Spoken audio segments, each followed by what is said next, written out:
लगातार 2 रोज से जम्मू कश्मीर के लोगों के अंदर जो खौफ का माहौल है उसमें इजाफा होता जा रहा है। 2 रोज से लगातार जम्मू कश्मीर में गोला बारूद दागे जा रहे हैं, मिसाइल दागे जा रहे हैं, जिसमें हर रोज़ इजाफा जो मुश्किलात में, परेशानी में, खौफ में जो इजाफा है वो होता जा रहा है। अगर इस डिस्ट्रिक्ट रियासी के लोग हों, माहौल सब डिवीज़न के हो, दरमाड़ी के हो, तमाम तर जो लोग इस वक्त कारोबार के लिए बाहर थे, मजदूरी के लिए जो लोग बाहर थे, जो स्कूली बच्चे बाहर स्कूलों में पढ़ रहे थे, मदारिस के बच्चे थे, जो मदरसों के बच्चे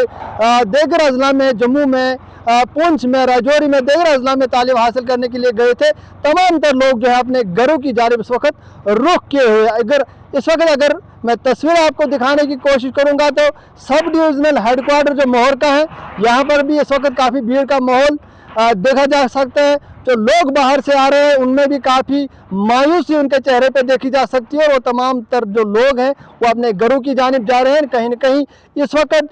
ट्रांसपोर्ट के भी लोगों को जो है किसी हद तक परेशानी का सामना करना पड़ता है। अगर दूसरी जानिब यहाँ देखा जाए तो मेरे अभी कुछ देर पहले एक सरकारी एहलकार से, एक सरकारी ओहदेदार से बात हो रही थी, तो उन्होंने बताया कि जो यहाँ के लोग हैं वो एहतियाती तदबीर पे जो है बहुत कम अमल पैरा हो रहे हैं, जो एक अफसोसनाक बात है। उन्होंने अपील की है मोहर के लोगों को कि जिस तरह से भी यहाँ गाइडलाइंस आएंगी उनको फॉलो करना होगा, उन एहतियाती तदबीर को अमलाना होगी ताकि कोई भी नाखुशगवार वाक़या पेश न आए। कश्मीर उज़्मा के लिए मोहर से मैं शाहनवाज।